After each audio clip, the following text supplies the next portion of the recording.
found the FarrCast, the weekly podcast in its 6th season of helping you understand what's going on in Wall Street, Washington, and the world.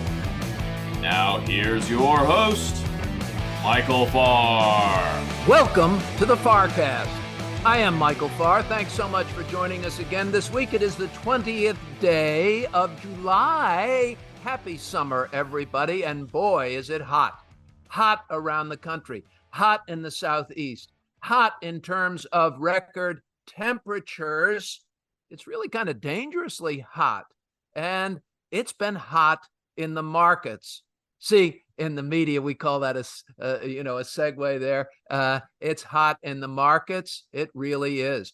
New highs this week for the NASDAQ, the S&P, and the Dow Jones Industrial Average.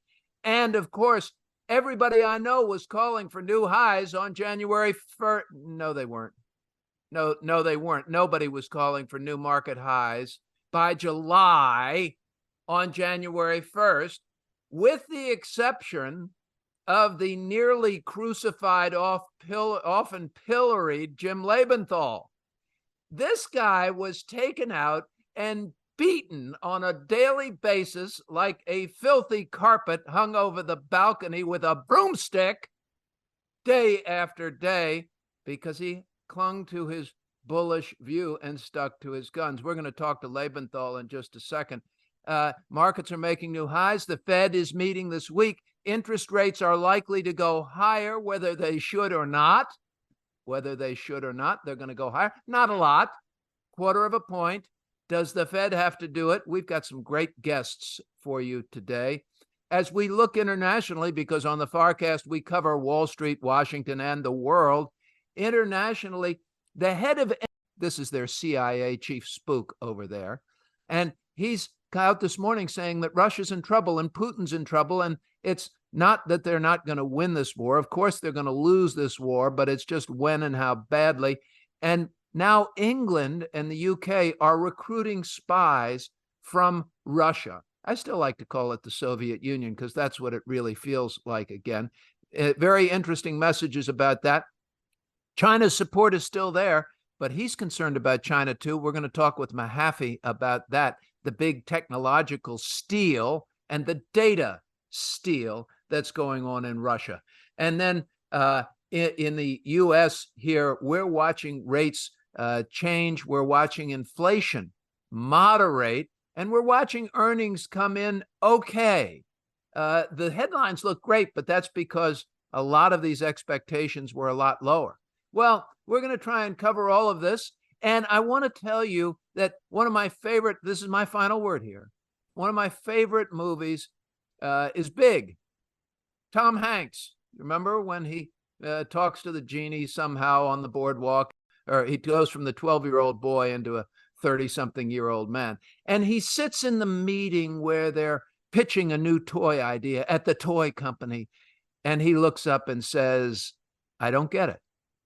I don't get it. And he's ridiculed by the guy pitching the idea. And the founder of the company, of course, goes, wait, what don't you get? And he explains it very well, of course, from the eyes of a child. From the eyes of this child, folks, I don't get it. And I'm not buying this market. And it's making new all-time highs. And I think we still see an economic slowdown coming up. Just because it hasn't happened doesn't mean it won't. And it doesn't mean the data are wrong yet, but I certainly understand that everybody's sick of it. Final word, wolf, wolf, wolf, wolf. And the wolf doesn't show up. And everybody says, I'm not listening anymore. Sooner or later, the wolf shows up. You have to be careful. Jim Lebenthal is a partner at Cerity Partners, and here's a guy who's been right. Welcome back to the FarrCast, Lebenthal.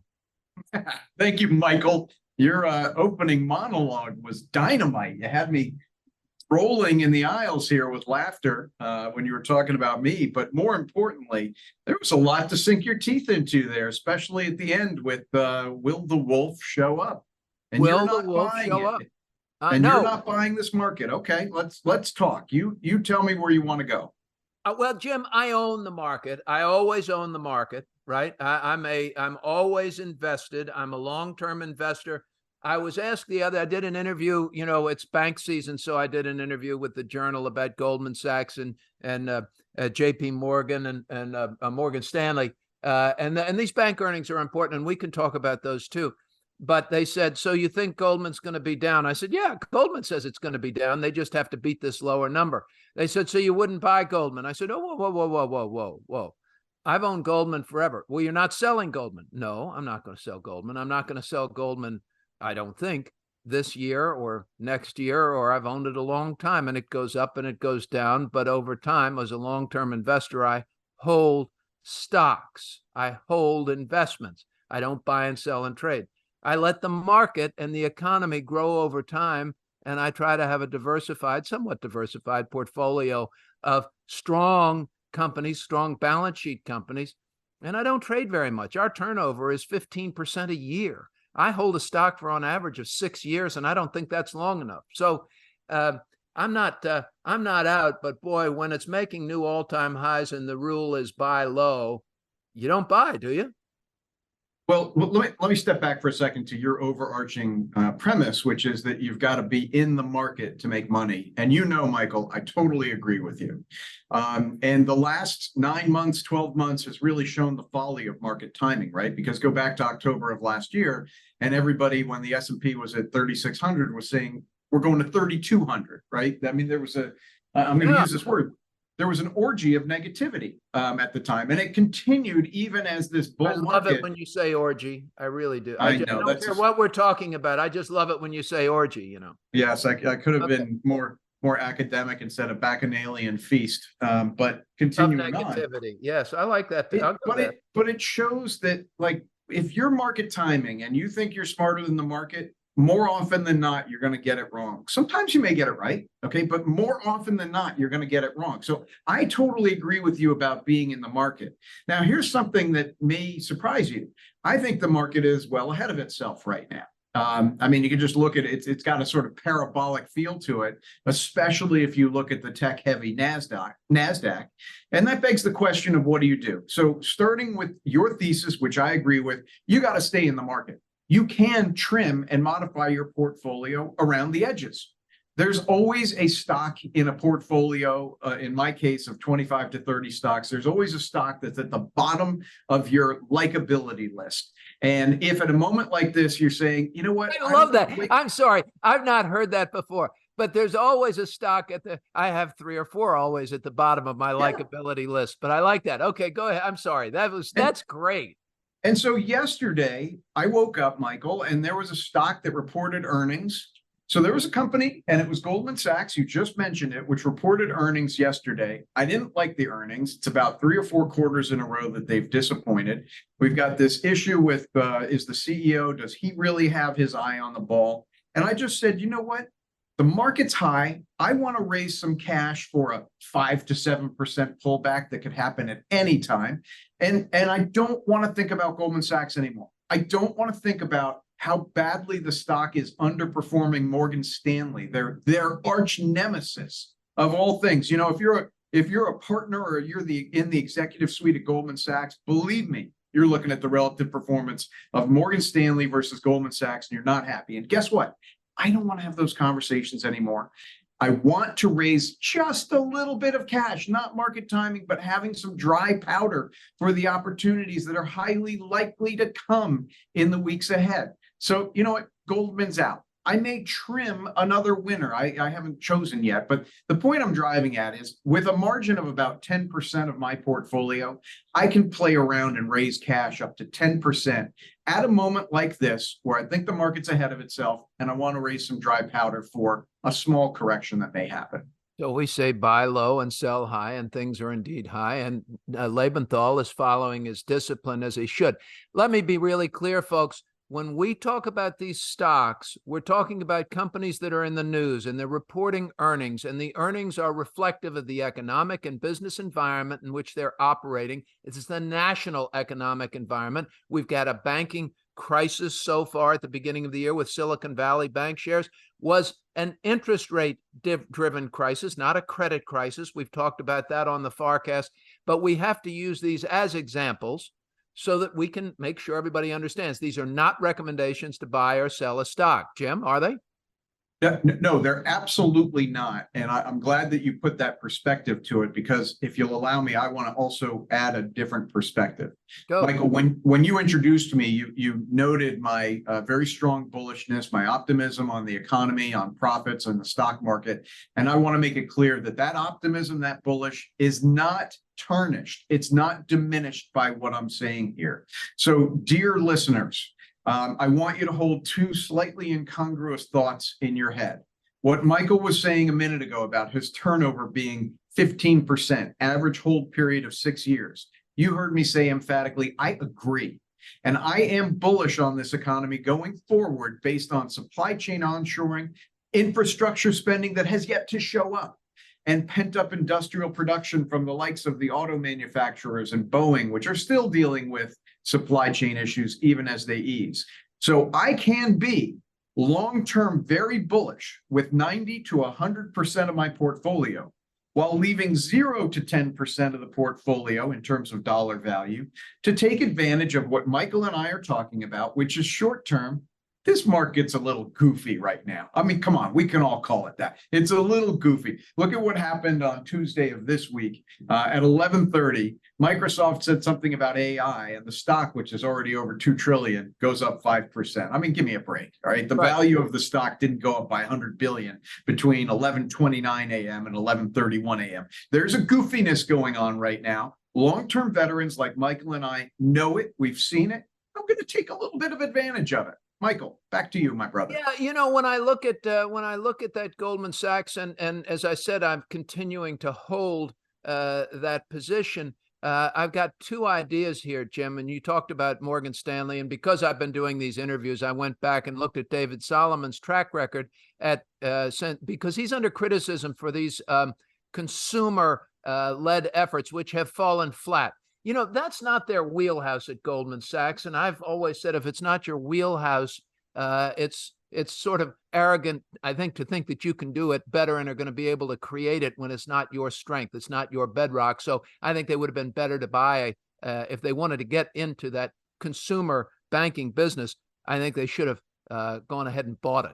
But second Can point, I make your point even stronger for you? Sure. Because I worked at Goldman Sachs in 1998 to 2004. And you're absolutely right. It was not about the mass affluent. It was about high net worth and creme de la creme corporate clients. And if you remember at that time, when Morgan Stanley decided, which was the same as Goldman Sachs then, when they decided they wanted to go into the downstream market, they saw a profit there. What did they do? They bought Dean Witter Discover.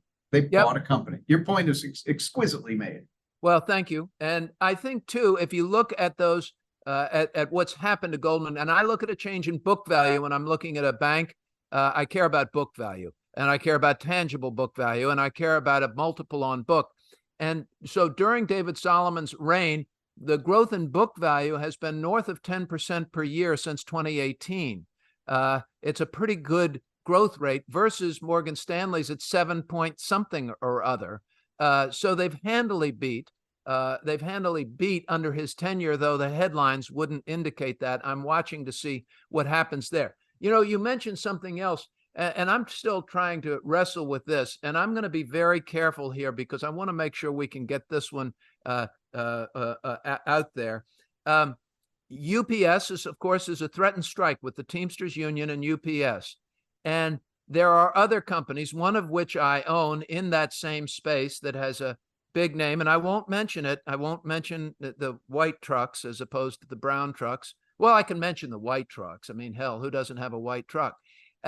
Anyway, they have been benefiting because people have said, well, if UPS goes on strike, then everybody's going to call these guys, and the stock's gotten really high, and it's a stock I've liked for a long time, but I'm thinking I should probably trim. Markets are at highs, and it's a core position, and I'm thinking, but it's hard to decide when you're going to trim and when you're going to go ahead and take and incur those capital gains in your non-qualified accounts. It's always a struggle, Jim, and I don't want to do it as a market timing. I'm doing a valuation sort of judgment that's driven by my discipline. You always have to go back to your discipline, I'm hearing that's what you were doing with Goldman. Jim, how about some advice for Fred and Ethel as we sort through this and hear about a Fed meeting coming up? Because I can't believe it. We're out of time. Yeah, I can't believe it either. And we still have so We've much gone to talk way about. long. We've gone way long. And But I think people have learned. I've learned. I'd learn every time I talk to you. and I from you. I guess we'll close on the Fed. The Fed's going to meet next week, and they're probably going to raise by 25 basis points. Hey, you know what? That's actually a risk. I'm very happy that the regional bank index is soaring, and it is soaring. Really has come back from those lows 3 months ago. But the more that the Fed raises, the more pressure it puts on deposits and the overall balance sheet. The issue that cratered Silicon Valley Bank. So I am long-term bullish and optimistic, but in the short term, there are some issues still to be worked out. It looks like inflation is on the right path, but we need more confirmation. I expect that the Fed is done after one more rate hike, but boy, if they're not, we got to reconsider what the trajectory of the markets is. But again, long term, you should be bullish, folks. Ethel, you should listen to what Michael said about holding periods of 6 years. Pick the right stocks, pick the best in each industry, and you can hold them for 6 years. This little gamesmanship I'm talking about, Michael's talking about trimming on the edges, raising a little cash. For the third time, I'm going to say this because it's important. No more than 10% of your equity portfolio. If you do more than that, you're market timing, and you're likely to get left at the station when the train leaves. I don't want that to happen to you, Fred and Ethel. I'm very fond of you. I have stocks that I've held for well more than 10 years, some 20 years, and the capital gains that are sitting in those positions, they just get bigger over time. And I don't, as long as you hold them, you don't pay that tax. Jim Lebenthal is a partner at Cerity Partners, a contributor, paid contributor at CNBC, and on the halftime report as a regular voice of wisdom and reason. Thank you so much, Jim. Always good to be with you, my friend. Thank you for having me on. Listen to Lebenthal. We're going to be right back with Dan Mahaffee and figure out what's going on in the UK.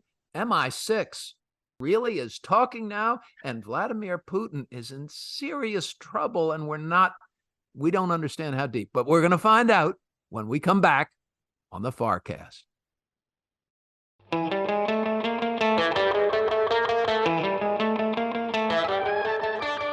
Thank you for joining us this week on the FarrCast. Now it's time for political analyst Dan Mahaffee and your host, Michael Farr. Welcome back to the FarrCast. Dan Mahaffee is the head of policy for the Center for the Strategic Study of the Presidency and Congress, senior political analyst on the FarrCast. Welcome back, Dan. Good morning, Michael. Thanks for having me back again. We're really glad you're here. All right, Dan Mahaffee, we've got lots going on. Now, I was fascinated this morning because the front page above the fold story on the Washington Post is the charges against Donald Trump over January 6th are a really big deal, and they've got their analysis and investigation. And I turned to the Wall Street Journal and I looked on the front page above the fold, and there's not a mention of Donald Trump. And I looked below the fold and I didn't find a story on the January 6th investigation of Donald Trump. In fact, there were lots of stories there, but none, so is Donald Trump's investigation really a story or not a story? No, well, you have to remember that the Wall Street Journal is the official record of the Rupert Murdoch, Mitch McConnell wing of the Republican Party that wishes Donald Trump simply didn't exist at all anymore. It doesn't exist anymore. And so let's go a little bit deeper there, because the one who doesn't seem to exist anymore is Ron DeSantis. Yes. He's the guy who doesn't seem to exist. And therefore, no, there isn't another Republican who really exists. Tim Scott's got what 8% in his own state, for God's sakes. I mean, this is supposed to be, the really good candidate, and I like Tim Scott. But where does this party go? And now we're seeing polls that nobody wants President Biden to run, and the majority of Americans thinks he's too old and needs to move over for a younger person to be named later. I mean, It's not like they've got a younger person now. It's just that they're like, oh my God, this man's so old, he can't do this anymore. Yeah, first of all, let's just pause for a second and remind our listeners that we are political lifetimes away from both the Republican primaries and the 2024 election. I was looking back at it right now, and as a matter of fact, it was right now in 2007 when John McCain's campaign was nearly bankrupt. Right. And was having to reboot, firing a large amount of staff.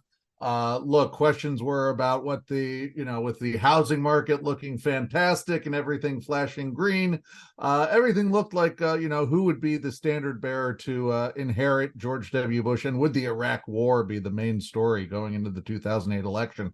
So look, politics can humble us in all our predictions, but look, the DeSantis train, the support he had, and particularly remember, if we want to go back to another historical analogy from elections, a Florida governor, well loved by the billionaire donor base, just does not have the same populist appeal that Donald Trump still has over the base of his party.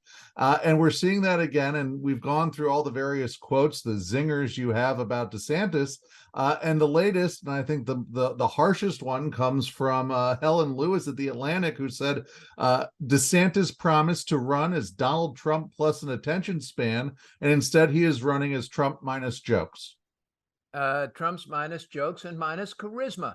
Hard to define, always been hard to define charisma, but we elect presidents who have it. We elect presidents who, and but it's almost a contest of charisma. The content of Right. charisma will get you elected. And if we feel scolded, or if we feel that you're kind of a dead lump, and whether we're going to talk about Al Gore, Mitt Romney, or Hillary Clinton, I just can sort of see Hillary Clinton and giving look, me for the DeSantis, tisk, the tisk fingers. yes, Tisk, right. tisk fingers Don't call your voters deplorables. Right. I mean, but don't also, to the same end, don't pick a fight with Disney World. It's exactly the same thing. So where does all of this go? I'm hearing your messages. It's way too early to tell. I think it's way too early to tell. And look, we've got to get to this first debate. Does Trump show up on the debate stage? That's a big question. How many of these indictments come down? Look at the other side in the House politics themselves. So much of the internal House GOP dynamic is being roiled by the question of, do they actually try and expunge Trump's impeachments before the end of the year? Those are things that are, again, the Trump train and the Trump effect. There are a lot of unknowns about there that are affecting this political environment. So one, I want to see them get on the debate stage. Two, I am keeping an eye on, you mentioned Tim Scott. He's done very well on fundraising.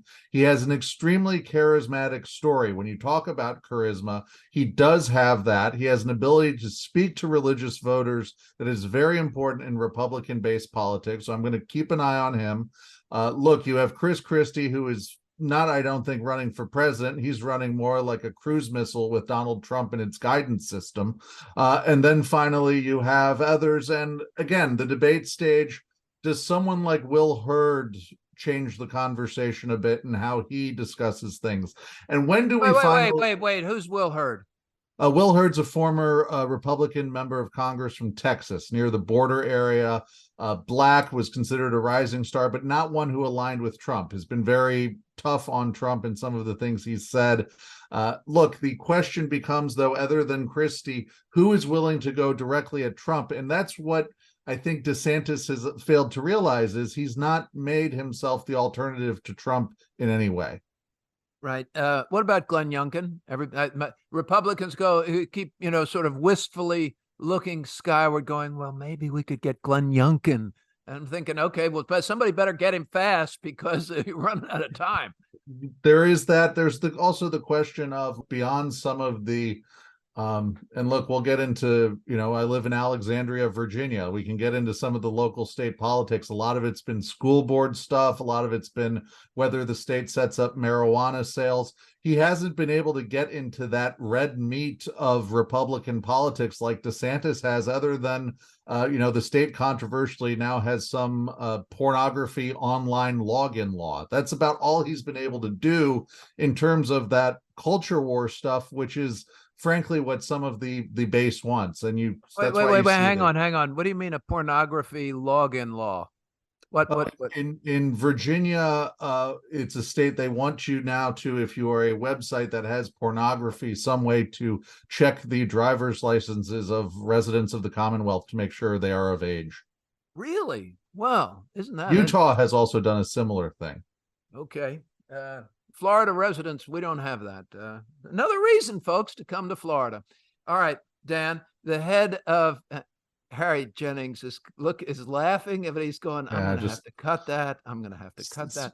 Live free or blank. Yes, live free or log on. All right, Dan, the head of MI6 is out saying that Putin is in trouble, and he's recruiting, as is the CIA, recruiting Russians, saying, please come and help us. And lots of you says the head of MI6. A number of your countrymen have already signed up here recently. Don't be left out. Yes, and again, this is the phenomenon. Look, Russia's not a monolith in any stretch of the imagination, and there is this mutiny has weakened Putin clearly, and it shows that there's not a solid block of support behind him, and also probably reminds Xi Jinping why you never let anyone create any kind of military force outside of the control of the party. But separately, though, look, you see this. And you see the comment of the head of MI6, look, there are Russians who are trying to help us, but we still have to remember at the end of the day, the most likely actors to replace Putin are going to be the folks who think the war isn't being prosecuted hard enough, that there's not enough carpet bombing of Kyiv and Odessa, and that the war is not being fought hard enough. So caution where caution is due there on who comes after Putin, but also keep an eye on the battlefield. They say that the Russians are now trying to counter offensive up in the north, trying to move, they say 100,000 forces there, but how strong really are they in that northern region? Because again, the Ukrainians are focusing on the south towards Crimea. This time last year, Dan, we were hearing about Russians going into the prisons and taking men out of prison to get them up to the front lines as quickly as they could. We're a year later now. Who have they got left in their army to fight this war? Well, these are the ones who have been mobilized. We've talked about the mobilization over the past half year when Putin has called up the forces. So again, there are questions about their training and combat ability, but for the Russian army, mass has quantity has a quality all of its own sometimes. I'm coming back to the U.S. here as we watch Russia unfold. But as we come back to the U.S. and Congress is out on break, which is always a blessedly quiet and seemingly happy time in Washington, D.C., everybody gets to exhale a little bit. Kevin McCarthy still has a problem, doesn't he? And how would you describe it? And how concerned do we need to be at this point?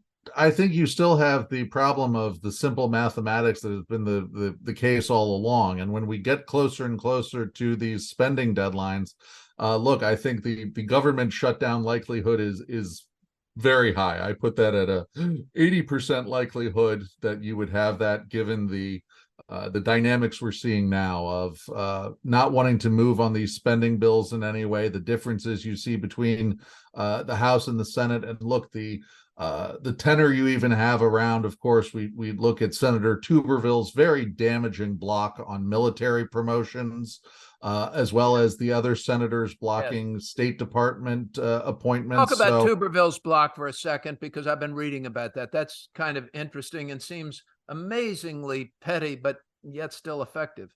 Look, Senator Tuberville is objecting to the Defense Department's post-Dobbs policy that it would pay for service members' abortions that would take place in that they had to move a service member to a different state.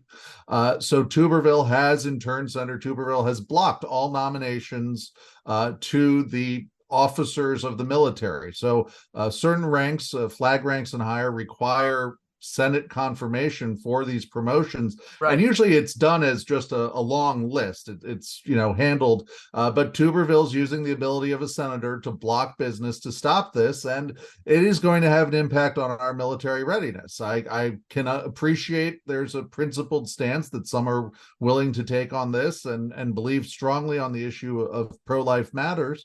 But look, for example, for the first time in 164 plus years, the United States Marine Corps does not have a commandant. And this comes as the Marine Corps is probably the most vital force for countering and thinking about how we would fight a possible unthinkable war against China in the future. So this does have a damaging effect, and it is politics, and I think it becomes dangerous to think Admiral Stavridis, who used to be the SACEUR of NATO, raised a very good example. What if a Democratic senator was saying, I'm blocking all military promotions until the Pentagon goes entirely carbon neutral? You can have that same kind of insanity applied to the very same business of national security, and that's concerning. Dan Mahaffee from the Center for the Study of the Presidency and Congress. We need to get into the Middle East next week, and we've got to cover Xi Jinping, but we'll do it next week, I promise, folks. Coming up, Jenny Harrington from Gilman Hill Investments, my great friend, CNBC. We're going to talk stocks. We're going to talk Fed. We're going to talk Netflix earnings and what's going on there, Tesla's earnings. Does anybody really still want to buy an electric car? If you want to, you can get a deal now, baby. When we come back on the FarrCast, please stay with us. Michael Farr and the FarrCast are proud to support Heroes, Inc. Heroes supports the spouses and children of law enforcement officers and firefighters who gave their lives in the line of duty to the greater Washington, D.C. community. Their singular goal is to honor the supreme sacrifice made by these individuals by caring for their families. Heroes' work begins within 24 hours of the tragic loss and continues indefinitely. We invite you to learn more about Heroes' mission at heroes.org. We hope that you will consider supporting Heroes as they endeavor to honor those who protect us. That's heroes.org. Heroes, here for you, here for good. And now, back to the FarrCast and your host, Michael Farr.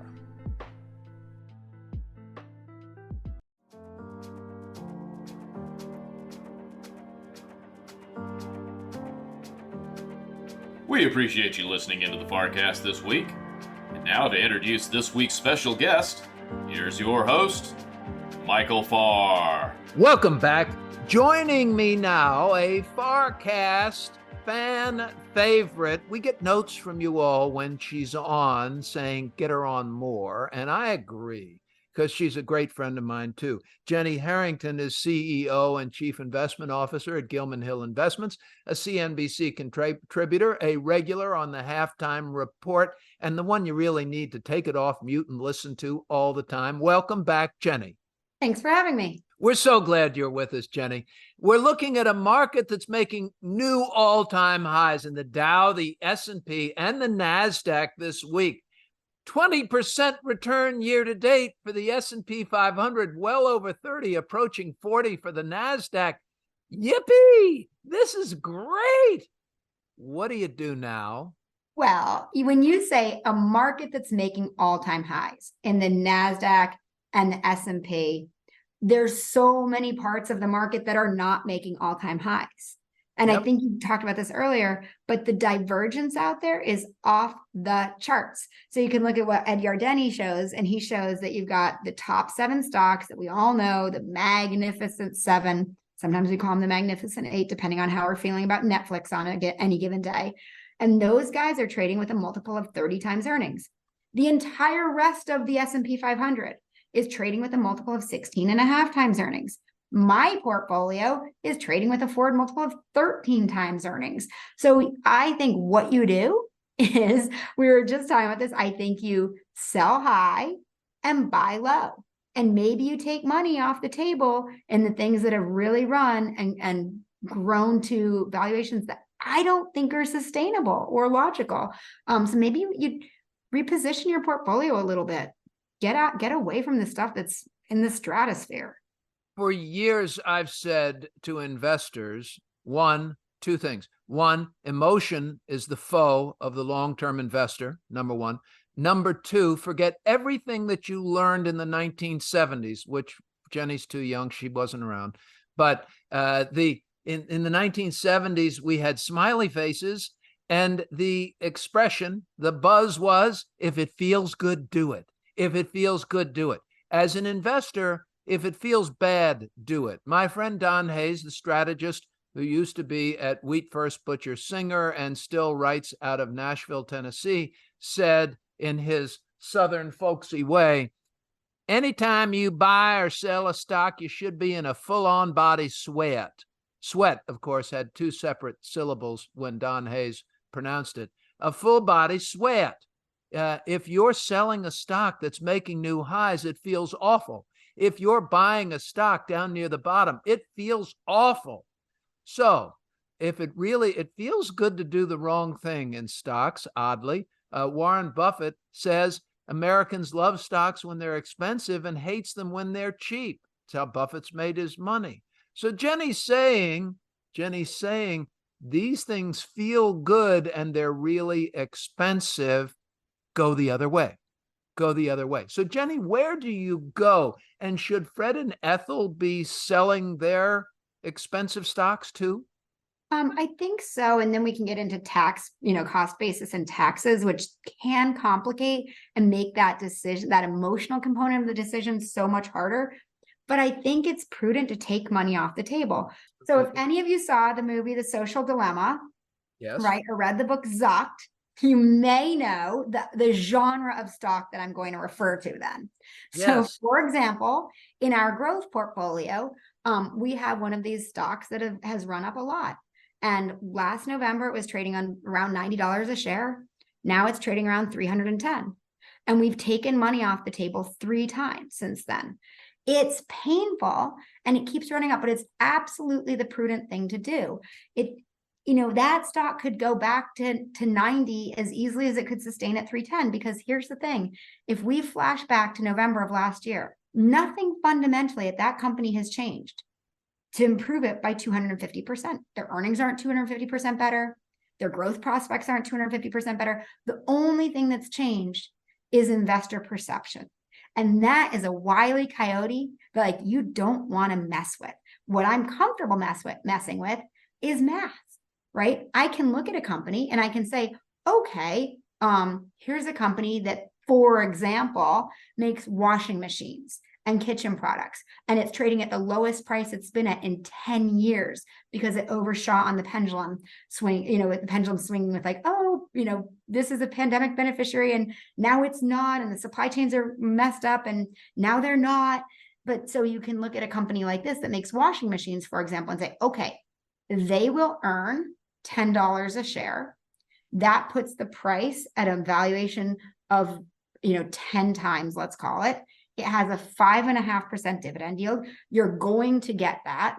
That's what I'm comfortable standing in the way of. What I'm not comfortable standing around with is I don't really know why this stock is up 250% other than other people's emotions and perceptions. One thing's manageable, the other's not. And I think that's kind of we can say one of two things about our jobs. We can say in many ways our jobs are very easy. The right. Math I just laid out on the appliance company is very easy math, makes for a very compelling investment.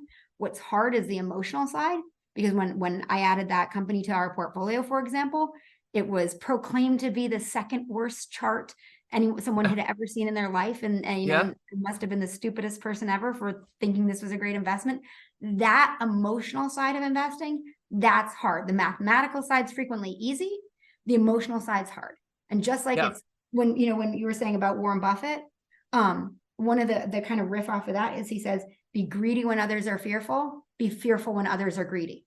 When you're being greedy when others are fearful, it is hard. It is March of 2020. Everyone's scared to death. And that's the time that you make a lot of money. But holy smokes, it's hard to put money to work when everyone else thinks the world's ending or a stock is terrible.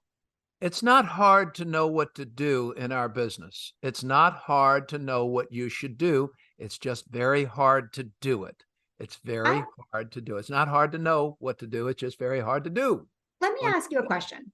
I know you're the interviewer. I'm not, but I'm going to turn it around for a sec. Michael, if someone gave you like $10 million and you got to completely remove yourself from the outside world and you weren't reporting to anyone, you were sitting just in a dark box of a room and you didn't need social interaction, do you think it'd be really easy to manage money? Yeah, easy, because I'd look at the numbers. And I have a really clear discipline, and I apply that discipline very consistently. That's how we do it. We remain, I think, as a money manager, first you outline your discipline, and then you, with your team, and by the way, it takes a team for me to remain dispassionately disciplined. I've been the CEO of this company for over 25 years, 27 years, something like that.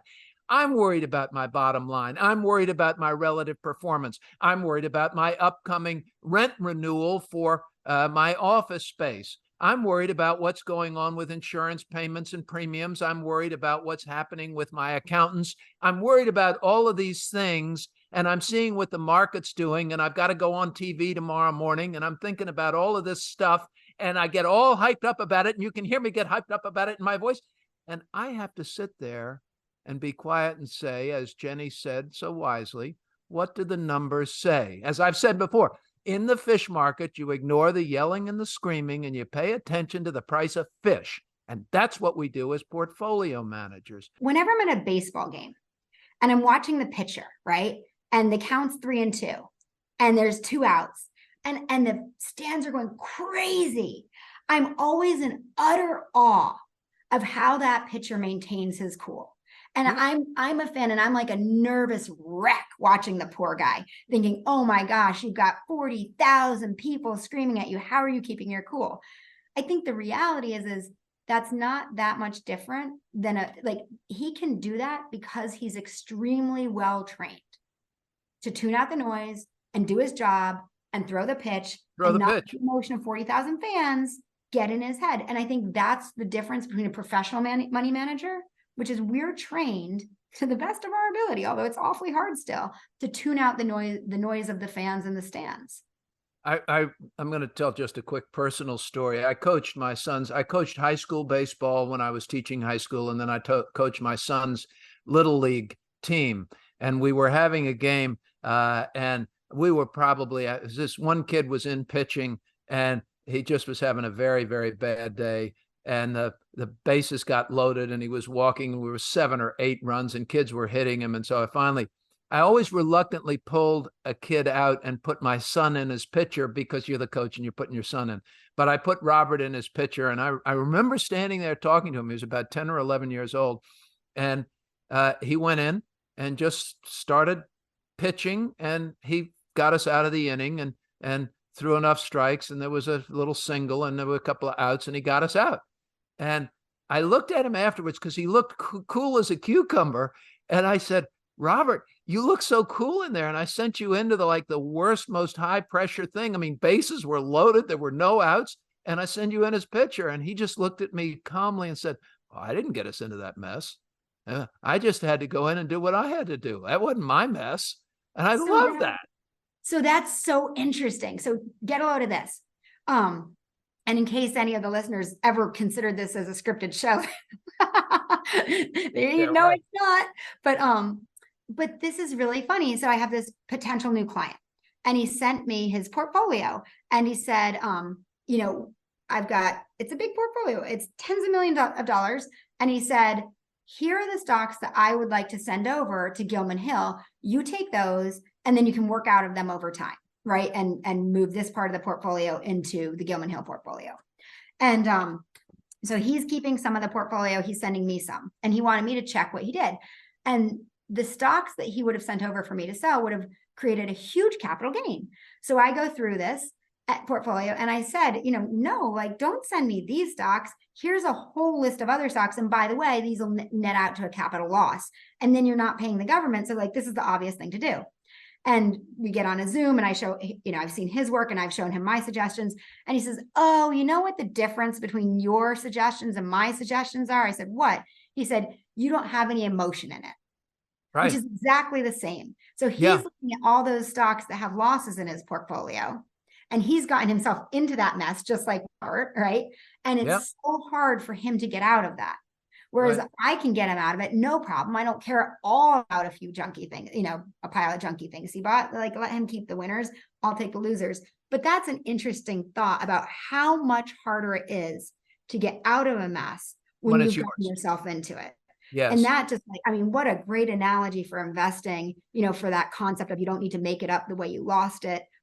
Let the Robert's professional now a associate portfolio manager at Farr Miller in Washington, and he takes that same approach. I mean, you get to see who a person is, right? And portfolio managers, good portfolio managers, have that same personality. They're analytical, they're dispassionate, they're disciplined, but they're also decisive. You give them enough information, and they go, okay, fine. Here's what you do: A, B, C, D, E. Boom. And people look at portfolio managers, and it's not just, by the way, with our portfolios that Jenny and I behave this way. I assure you it's who we are. This is the way we approach life. Irritates the hell out of a lot of people around us because we always kind of seem to know what to do. But I think it's because we've been trained to make decisions, to analyze and say, all right, I've got to do something. So here's what it is. That's what we do. Jenny, let's talk about you and I are chair and vice chair of a investment portfolio well over $1 billion. We're watching other portfolio managers do what we do on a monthly basis, and we have our meetings and go through what the consultants come in and tell us. What's the best lesson you think we're learning right now about what's happened in this larger portfolio, and where do you think we could gain some insights for average investors from what we're seeing? So one of the things that I love about working on an investment committee that's large is that perpetual time frame. So a lot of our clients don't really have a perpetual time frame. Maybe they're 60 years old and they want their portfolio to last for the next 40 years. Whereas the big foundations and endowments, they need them to last for 300, 400 years. But if you can take that 300, 400 years super long-term perspective and say, hey, you should invest with the same patience, the same continuity, right? Even though you only have 40 years, and people think, oh, it's so short, I only have this amount of time. But I love translating the very, very long-term perspective and the patience that it brings to the individual investors. I think patience is probably the individual's greatest edge. And edge is a concept I've been thinking about a lot, whether it's in an individual portfolio. Jenny, what's your edge in managing a dividend portfolio? My partner, Greg, what's your edge in managing a growth portfolio? Michael, what's your edge in managing your portfolio and also asset allocating your clients? I think patience as humans, patience is our edge, because who we're up against right now are the algorithmic short-term, micro-term trading. And if we can just apply patience, we can ride out cycles, we can net returns out. It's so interesting. I did a bunch of portfolio, well, it's quarter end, right? So I'm doing portfolio reviews, and I've done a bunch where I've managed them for 5 years, some where I've managed for like, how long have I been here? 18 years. It's a really long time. Holy smokes. 17 years, sorry. 17 years at Gilman Hill. And the annualized total returns are identical. Yep, absolutely. We say at Farr Miller in Washington, and credit goes to my partner, Taylor McGowan, you can't exploit real inefficiencies anymore. You used to be able to talk to the CEO of a company, you go on company's visits, you'd have some information, basically, that perhaps you have gleaned that others perhaps didn't have, that wouldn't qualify as inside information. It would be your insights given, But what Taylor says is that we actually are able to exploit the inefficiency of time. The inefficiency of time, because Wall Street has a gnat-like focus, and we don't. We don't care if Johnson & Johnson misses by 2 cents this quarter. Right. We don't care. Now, Johnson & Johnson didn't miss by 2 cents this quarter. I've owned Johnson & Johnson for 25 years or more. And that's not a recommendation to buy or sell or do anything. It's just telling you what I've done. And that's public information, right? We report it in our portfolios and holdings. That's no news to anybody. But we're not thinking quarter to quarter. We're not thinking about this, where this is minute to minute. We are going to hold these things for an average of 6 years, and I wish it were longer. I talked to an investor years ago who was very, very wealthy, and I said, so what's the secret to investing? And he said, I never sell anything. I just never sell anything. Never sell anything. See, I'll disagree with that. I don't know that that's conceptually, it's a good idea, but sometimes things need to be freshened up. Yeah, we talked about years ago when I wrote my first book in 2008, A Million's Not Enough. I was talking about a core portfolio in that book, and I was talking about blue chip stocks. And among those blue chip stocks were General Electric, AT&T, and AIG. Those were 3 stocks that you could own forever, is what we thought at the time. Everybody thought you could own General Electric forever. Jack Welch was still running General Electric. It didn't miss. You just made a ton of money on it. So there may be a day when you can't say, well, we should own Microsoft forever. Things change and you have to pay attention. Right. And that gets back to the whole buy low, sell high. You got to sell at some point too. And it's interesting because if you look at a chart of the top 10 stocks in the S&P 500, when you go back to around the dot-com boom, right? And right after that, I never remember exactly, but do you remember exactly who it was? It was like GE, Merck, maybe AIG was in there. Yep. Maybe I can find, Ed Yardeni has it. Maybe I'll find it and send it. You can, send it out to your listeners if you can. But what you see is back after the dot-com boom, there are all these fabulous companies, the same way we think of yes. the Mag 7 now, and they were taking up a disproportionate part of S&P 500 market share, plus 20%. And what did they do for the next decade? They plateaued. That's the thing. Like when a company becomes really successful, competition swallows it up, and people forget about competition and commoditization. Like let's think about Intel 20 years ago, 30 years ago, when it was the hottest of the hot. It's a commodity now. I am telling you, our iPhones are going to be they already are. They're not treated like a commodity, but iPhones are a commodity. Samsung's Galaxies, they're just a commodity. And at some point, those big stocks are going to have serious competition, and the products they make and sell are going to become commoditized, and they're not going to have their premium valuations. Years ago, I was going to the floor of the stock exchange to do CNBC, and I saw my great buddy for many years, Art Cashin, was on the floor, and he goes, "Hey, Mike, what are you doing here today? And what do they got you talking about?" And I said, "Arthur, I'm talking with some hedge fund manager I don't know. He's up like 1,700%, and I've got to be the slow money case and be the old time investor who's not up 1,700% this year." And he goes, "Oh, yeah. He says, "You remember that guy, 7 or 8 years ago who was up like 2,400%, the hedge fund guy?" I said, "No, I don't." And he said, "Exactly. Mm-hmm. You don't remember them. They're gone. These guys are flash in the pan. The guys that do what you do, you know what?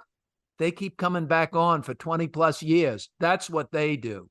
So Jenny and I are among those that at least share as a goal to keep being the people who are doing this for 20 plus years. Navigate portfolios for the long term, not the flash in the pan. Hey, I got this right last week on TV, and I'm going to go back this week and tell you how smart I am because I guessed right last week. Not what we do, folks. Not what we do. Final word, Jenny, and thank you so much for being with us. You get the final word. Where should we go and what should we think about? I'm on the spot. Okay, I'm going to use the final word that I used on Worldwide Exchange the other morning, which is mercurial, right? Subject to emotional change at a moment's notice and behavioral swings. I think that's what this earnings season is going to hold for us, where there's going to be strong interpretations, lots of ups, lots of downs, lots of emotional roller coasters as we roll through this earnings season. There's just so much expectation baked into the broader market when it's up 20% in 6 short months, as if everything behind it's just perfect. So I think we'll have a mercurial market.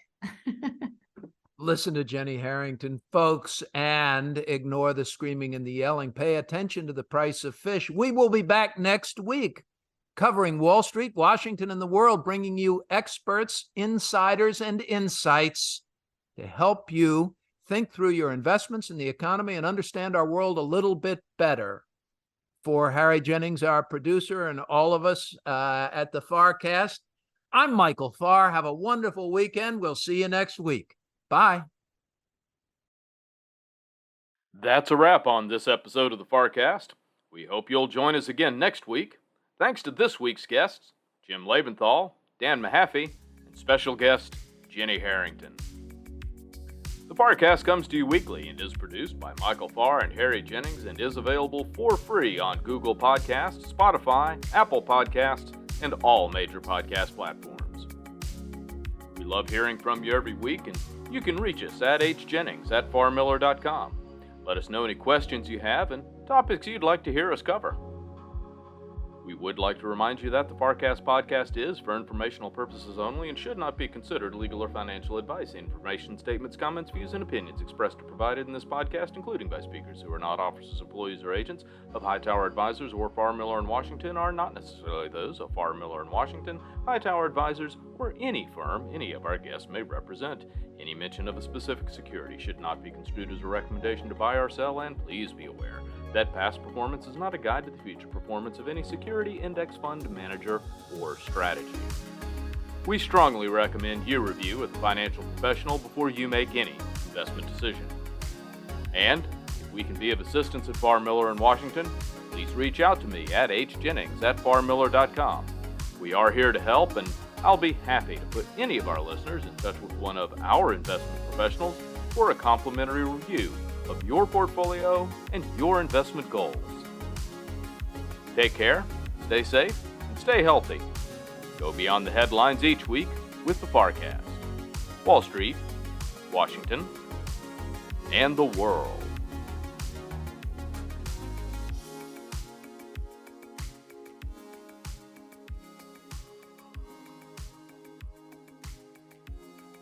Farr, Miller & Washington is a group comprised of investment professionals registered with Hightower Advisors, LLC, an SEC-registered investment advisor.